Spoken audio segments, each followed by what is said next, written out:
Sabo adeshima mi mobibia ha edemoba sompa kase boso ewie nsama hodon so ayensa kan edoso pa samfo adawma wano so wasone ni nyina so na abasi nkonwa me ba ba kenkan ede asomwei na awie asidapiesie enko enfama enyumoku ahodo a wo so omukura mimo na akase egbeyi eba wa kwemu 21st clinic awie asidamu asida enko enfama 21st wose siatika ho nsensem fa ni nyina bedan no na wono ena obetumi etu asiama okura afenso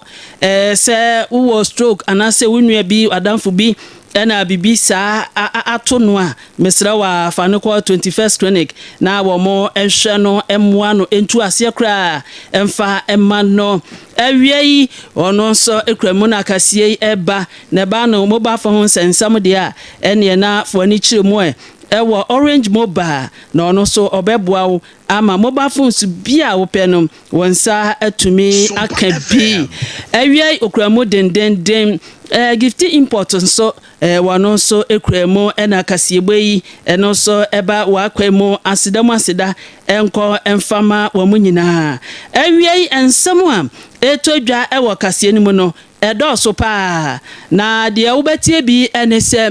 enkransa na fo abato mpesua so komiti yeyi wo mo sahunidie mu nsem wo mo hwe na bibia entoyie no wo mo kiremu ahunidie mu nsem de edoma koma so pa entihihye eguna kwam awie ye ne komiti chairman ebebo nkomo na yahwe de ekoso ankasa ensamfo from chama wuntumi ho nsensem sompa kase ye ne mranimfo abonkomo na o makasa se Ghana emra ewo ha pa na nchirechiremu no ene so medebe mawo afutu akọ ede ama abatan ne ahwefo nyina se ye ma no yentu omofo pa na omunyi omohumfiri galamse ho nsem hwan ono de se afutui ede atudwa sunyane fo nso ati asamde ne nyina ne se wa kwan a wasu no samre de sunyane inner ring road no wa mo de ama contract na emu nsem eno nso me de besomo wo ensamre de edoso pa ena wie matenasia making kan ede asomo wo se sompa no miensa bremo kasie na awie yi mi amaje penie na kasie boyi making kan ede ama wo edi ameje so aje abena ata jamfuwa amono wodi amono afi ma menye mre na ensamono mino mosuko emfa emamu minwemu ayenhyase wo enkransa nafo abato mpesua so na hunidie mu nsem se de omen ni aban ayenhyehyeye se wo se yeye na mpono bosumi bia wieje bosofre ekomu no ene mumida bia di kan no yenhwe na yemfa ni ehuni yemfa siesie monte so na no na enkransa nafo abato mpesua so wo mo apa ho abedwaku a wo mo so hwe se ahunidie mu nsem ebetumi akọ nanim ye pa na no no mu kiremu a ahunidie mu nsem de doma koma so enenti wo mo behwe se de edabia no omode beto na ma ahunidie nso afa ne ntampefra ewo enkransa ene ne mpatemu enenti abadwokoro nya de omo ate adakra wo mo gusu a dane da mu edi dwuma na wo mo ahwe se ahunidie mu nsem bebekọ na komiti a omo apa National Sanitation Day ya yesiwe omo apa ho abadwokoro no de ye otitani woda wo mo anom eye nana bafosa akode na awie ye kwa homane so na ye ne nana akobonkomo na yahwede komiti no wo mo eye ba na hunidie mu nsem a nkransa nafo ne mpesua so se na esitie na na awie memo ha ba sompa akase eboso ohe ma me joso na no mam ti sen ya me adom odi adom yen tetrema da bogie mu amoja widi akusane edie edi atedam otwe dem ponyankopon na nanom samanfo so ma hweye so ama de pa chie ya danananu ase nana wodi amu bo adwuma na Sanitation Day committee a wo mo atie wo nkransa nafo wona awo otitani chairman nana no ma te sahunidie mu nsem sen na mo bo hu dawura ma akoye e wo nkransa nafo ne nkronkumam ye dika ma me fanchi ama kurura kapimba fo agintedia nkransa ma hene na kwamba fo toso 9 onene mame ala ya atapoma otoso miesa ene nkransa trankunya ahemafo na nanom ya papa no muslimi fo ya papa no makonfo ya me na nto abosomfo ne abusuafo nyina okonfo kwa je na nkoma kwa je yetia obi biada ya ma me kan sa no nananom Kristo summa ye no nananom ankasa di kan ane nyame sum ni ho no onoma na titire ono man na mu ehunu se we ye de to ha enye titimirem ne afa bibi communal labor the one ko bia ye de okwa ahemfie na nananom ayeden asotwe bi o ho ye de amawo se bi oburu se bi aduna ye se pete mu ade o ho ye da ho a na hokwa e wo bi na wie bi e obi dia kuro bi ada ho a e wo de wo no na ma bi ka de ntia e de ama kuro afo awie na ma wie ni sa no en si ya apan Ghana man His Excellency Don Dramani Mahama, His Excellency Don Dramani Mahama. Ayen se ebia mention bia wo mention kati panyi no. Ayen se ya apan na ye a wo dia ma mention bia. Emra ka ho aya mamra. Sa National Sanitation Day program you know. Edru ho the baby say all hands on deck. Obia fa na honya den engine bi na hodidi o the sabi ogun sabi eduna ya de tisi o man mu a na e ba enim obia demfo am ne wo kasa yi ya de e ban kransa man mu a e yan kransa south a enim se bia demfo a wo ye aduma o Sompa FM ani enim se ya de bi ba na ya de ne ba e bia apomuden akate anasa apomuden asoye omona ye bohu kompon ho ti ban nyina omona ehweso ntino omonka ho da bi yenya ne sa ye se mansin bi a wotimu no National Sanitation Day program no eduru ho pe sa da no ahudibie da no so na wo a ayire so a ye se ase anopa no num ne fa no nsia no nkunu ndu ne yawie ebe bo wo ni padua nkasa ma watimi nyina te na hodidi o we eni pada tani bia o tu ya na se wo a wodi wo ni eboa wa enti nananom ya papa no muslimifo ya maame no madwadifo ya papa no masofo aban mo djumaefo enyina kasa abadokue ho ya papa no police commander fire migration da abadokue ene ehe sa djumadi so se osomi bi e dikan no memenda osomi bi e dikan memenda e di enim ye behwe na sa ho di da no etimi atnase o manchini bia mu e be dikan bo ho dawuro engrasa de nya fe ne ye bo ho dawuro ye dikan bo ho dawuro a ne owa na sanka mu kakra na nyame ya adomo a committee no de niema pa hihye ye we MC na pamfo ene committee no nyina ye hihye mana bogo feda pa ye we MP mana bo yima no ko biaje kum transama so mpani ne aye we MC opa ye mansini mu a assembly na da ho no nyina no o na da no no hihye gugu akwan mu enyame ya adomo a ye di enimu a ebe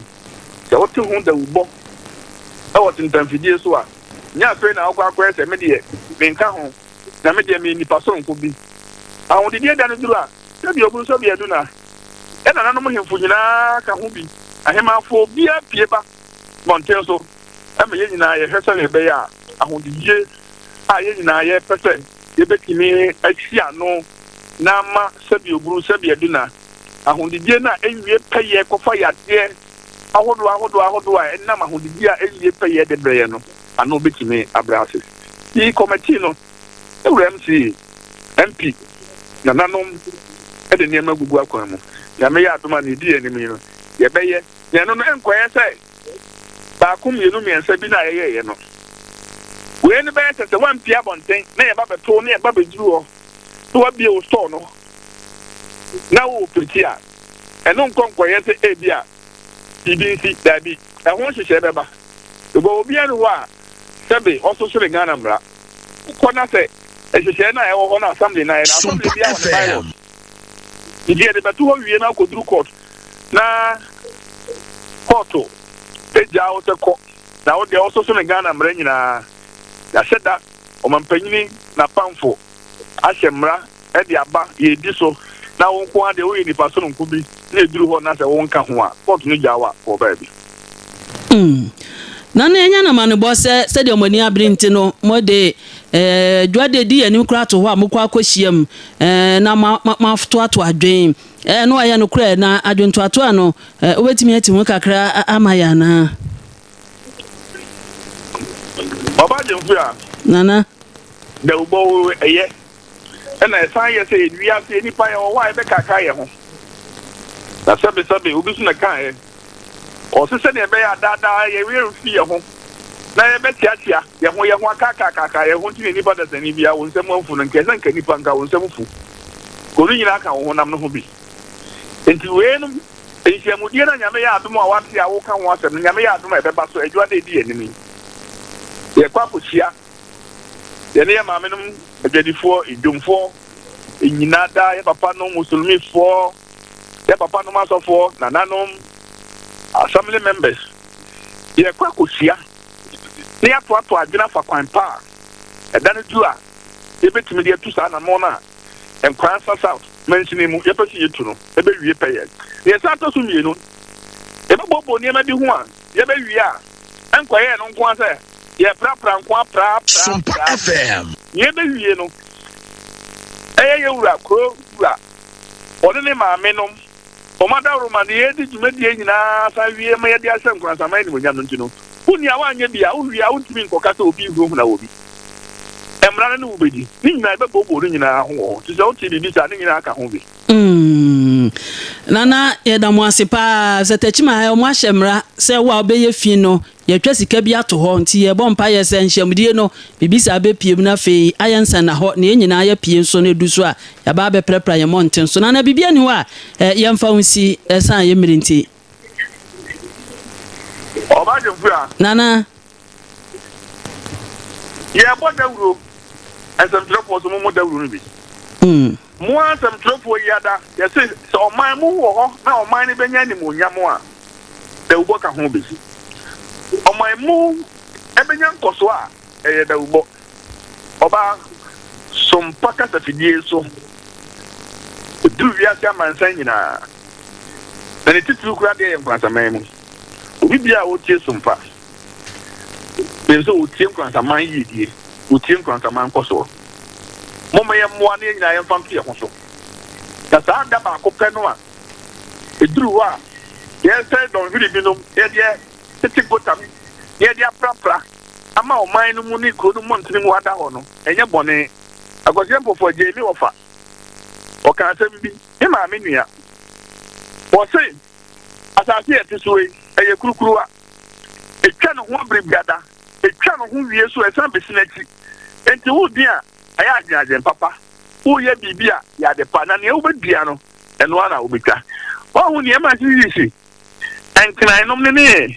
nkuro akeka ho nyina ye sa ne ma we ye bia amana koma ya tuna se nipa binum ye hwe ha binum so abora oduru wa na obi ani ho a gata wo wa bola num ayi gota num so ode ne bola na go onim papa so wo so wonye obi anhu a nipa da sani bi anhu anyame hu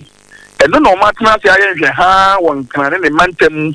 a ne nsiri die etwifa wonum so a ene nipa kofa oyi ne di abai enu ha na chese entimi nru ha enu ha na nsu ye de na nkoye nsu yiri a Sumpa FM. bibi fufuro betini aba a na nye nsu yiri ye ga se ne ye mo ho ban sia no animu ye ansa na dabone no aba ohine yadase awie ne amane boni unchechire mu bibia ni a yebesan so ato yensa frɛw so da o ne batiefo nyina ase nyame nka mo no chira mo ame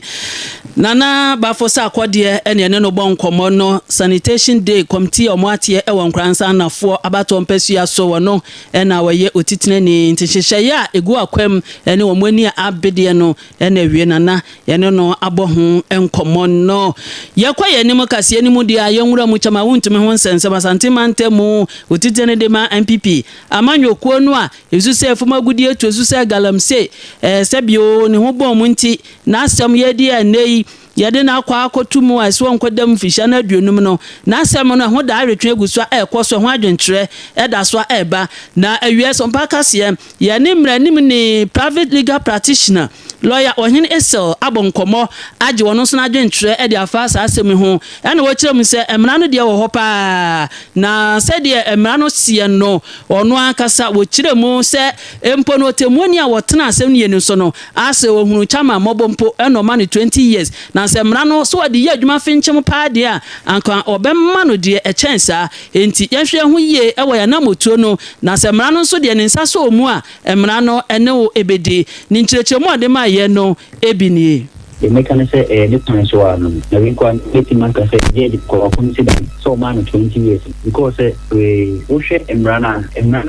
you know sa minerals and mining at 2006 in a pass exam at 7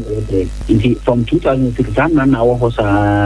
na a key point here say 2019 Ebana ex-president na the bank for the president any koyen sakraye e koyen amendment e was amendment indicate nana yedi ebi wudu minerals and mining amendment act of 2019 act 995 na act 995 na ya Ghana for because Ghana for parliament e pass maybe and Ghana for na because inti na mu for na parliament na ya inti na mu for parliament e ka se be ye say illegal mining na man for ye say declare amount say be amount for any and say in tax in it any of course the minimum in 15 years no maximum 25 years so because oh dear we more ya na say ya Ghana for na tax any ya because first make 5 years any ya 2 it's say amending na ya call minimum 15 years maximum 25 years man 20 years na say so we say the kwala consider kakada wei ani nkyerɛkyerɛmu a Ohene anase lawyer mmranim ni wono so de ma ye lawyer Ohene Esel wowie ye na metoto na no sɛ lawyer na de abai chairman ono so ne mmranim fo betumi abo asɛm yachi ana sɛ de mmramu esitie sɛ bibi sa akɔso na asɛm di bia bi edi wa asɛm no so sɛ ankwayi ama wo a wutumi ya pi no ɛno nso ɛho nsɛm ɛtesɛm na wɔn nso kyerɛmu so ɔmo atena se ehu sɛ de aba no ɛso nsɛ ɔmo a wɔn betumi abo chana so betumi aye appeal again the conviction say you do asemi na dia ogu say nso baby dia na nkai yin say judge no kan say no kan sa the conviction no enye ne papa so na the sentence 20 years we don't do 20 years where those dia court any be but it is no it is definitely can appeal based on any of the two and one of them either the conviction and the sentence and either the conviction and the sentence one and maybe na bit people on that so which let be in control conviction so inherently bad say looking one why not so what the na me agada you need to na on the court appeal to them looking they can say everything the conviction na has to be judge in one family person why not anything I should be tired no that there is a some nothing you really want to make that's why well they can go on appeal but they will still lose they can go to Supreme Court they will still lose there is a in the case what I say if you know the file the only thing that probably they can do is to be a sentence no matter so be on one discussion but I know how much so I said everything I can the minimum of 15 years and yeah they about 10 years and 5 years enti private legal practitioner lawyer Ohene Esel wono so nkyeremu a sompa kase de ne bo nkomo fa chama wuntumi nsem no wode ma ye fa mra ne ho no ebi enatifo ye de asomo no yenko doma ene ne mpatemu na doma central sa meredia amanebo efiri ho ekyeremu a wowura Richard Kumi wono ene ye communication director de man pipi amanyoko no wono so di nsem bi atodwa wo kyeremu se amanyoko no be kwa nanim pa de a ene ye wo so munya wo bi obetimi agina ne nanso na watumi akonkodem e de ama party no ebise party no sam radio mo na ma huhie mu pa se de be nso akonnwa no ombetumi so age e de free NDC for ensem enti wono de wo kyeremu a wo se wo mohwe na anka ne MC ya na wono nso wo ho no wo se wono na otimi bedu wo manim na amra hye bedwuma akonnwa no otimi pre e de ma wo mo na emfiempe na aduonum enwotwe no abato kese ya no nkunudie ma pa no so betimi akọ e de ama MPP amanyoko no a je se wonum monyafo omunya no se omra meye omo MP na woni nsɛmtwɔfo na twetwe nkomo ya wo kyerem so monyafo eye kwatara wo ya de a wabɔ adwuma amre bi atwamu enti sa amre de wono na mu behia no ewo Doma Central ene ne patemu MPP amanyoko no edimu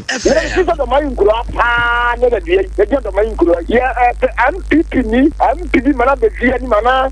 bedia ni ma you say ni president ba obetuma gitumi na maye anku no ya adeye na obesi just na obabeye or the station obeye station mi enu nyina obeye adwuma skani wa onfane sanka adwuma no oyo yewie amafo atuni san adwuma enti anku ni ye de ba e be ni 100% 200% kura anku ni woni asembia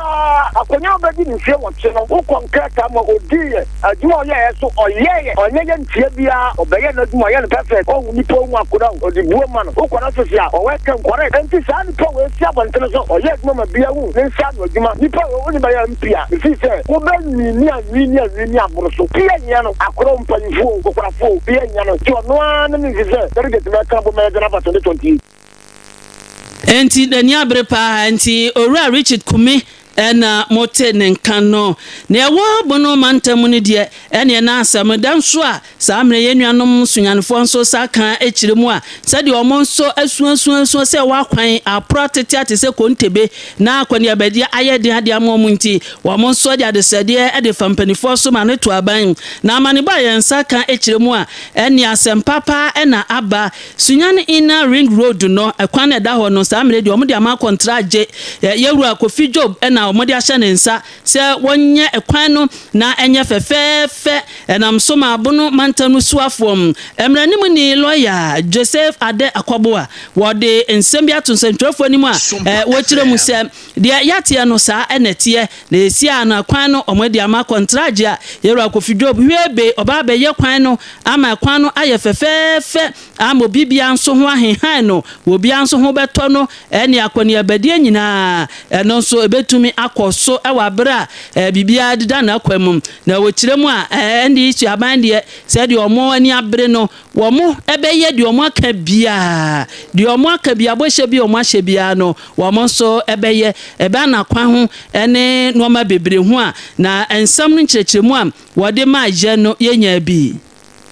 His Excellency John Dramani Mahama 2015-2016 eno shase yese oye kwan we oye wie kura na akase yede kota ene begu so samo wa hamu hu ye yenu amoba ye ATS omose omoye investigation audit ni ade ena kwan no assess ne aye akire kura omokofa nkrofo bi ba ye Sino Hydro eno nso akwan omo ntimanye because kwan no ne ye bibia awie nti akase na nka yede kota ebegu so omo ntimanye ama kwan no atetia pansanso na se yanya obi anye nti NDC ye de His Excellency John Dramani Mahama o se obeye kwana mai na in fact mene contractor no kra kasa ye no o se from you near roundabout ekosi ba ko ni aba no enuru be bosom miensa no de kota agu sa kwan no so nti enyina ye mfa mpaye entai president echi senia oda nyankopon be so no dae ama na dwen ama ode asiesie ye kuroi ama ye yenso tambia be kwa akopre ede biaba ye di akire pa ya forso pa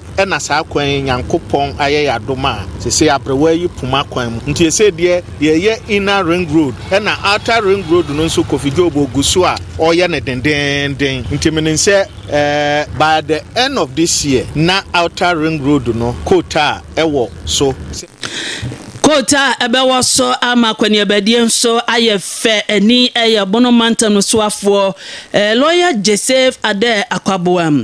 yanko jama na ehonom so na futuo ni adesede akọ ediama abatanfo ne ahwefo nyina se yenhwe ye ma no so yie yentu ye manefo na galamse a emabru nkwada totofiwa ade beche nka wo se wokọ na wokọ gintete wokọ na wokọ sua adwuma wokọ na school kura no a obekọ school no onko school wasi wo pesika ntu be wanse wo ginam galam na chese wo opegodu na no na sompa hima edema suma ahinkro traditional council no German of mention emo nana odi afuto ama batan for say yewe ye manu so ye pa ne ntu omofo say de be ya ombekọ school de onkọ so besu adwuma na galamsey ye kwasu yi ye me betwe ho e de afri ho nana tante hawa wono enode sa adesede ne afuto yi e de ma batan for bro ho asifa mo wawofo mi ko galamsey mi ko sei no kino me nyina ne di wo no na akorapo abene be ba say wo pere ho say mi ko galamsey na ni nyina so gina papa maame ne papa na bendam onye kama no na senka papa ne maame hundam ye kama oh ye bai mbrede paadi osere ye to we ma no osere ye we ma no nkura ke be ye hundam fo ebi obede ne akura be soro se me ko galamsey na akura ne hu se wanji wo ho na se ne maame ne mu ni papa de ndi ameka sa no ma hu ba bebrebe mu bekunu no me na dao nti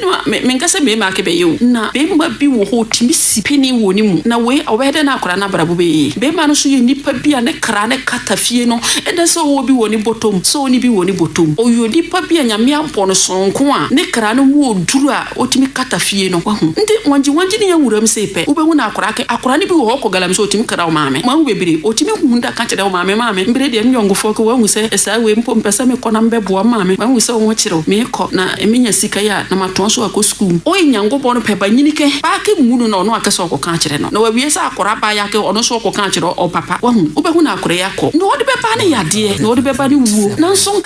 enti weni adesrade a nana hima odiama nana tante hawa na oye sompa hima soma hinkro traditional council German of mensuno emuma menyina nana adesrade so na mefa kase no ensidam fast dance on fama 21st clinic so bo machidom na dane dance bo machidom siatika ho nsem nyina fa wo ha no koda omo akoma yade na fasitwe yade nyina 21st omutu ase kra nkra bata makoma kudunum na ye wo maimu a iguso aye bia nkransa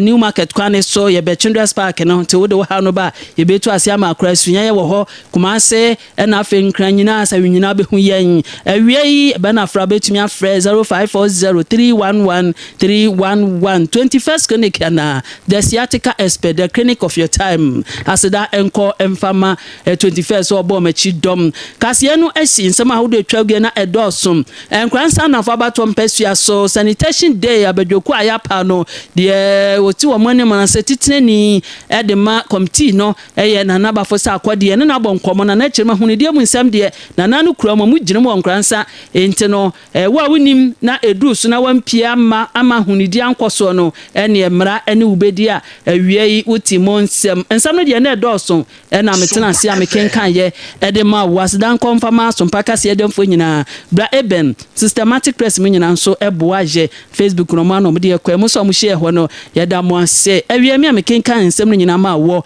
meden abena ata jamfuwa amono wodi amono mesori amasompa driver no ato asosompa tachimanfo de drive no to asosompa nkransa omoso drive na to aso ntima fidie no na haya medase emamo anitia mejewo anyado so pe bia obenya phones ene ho akade papa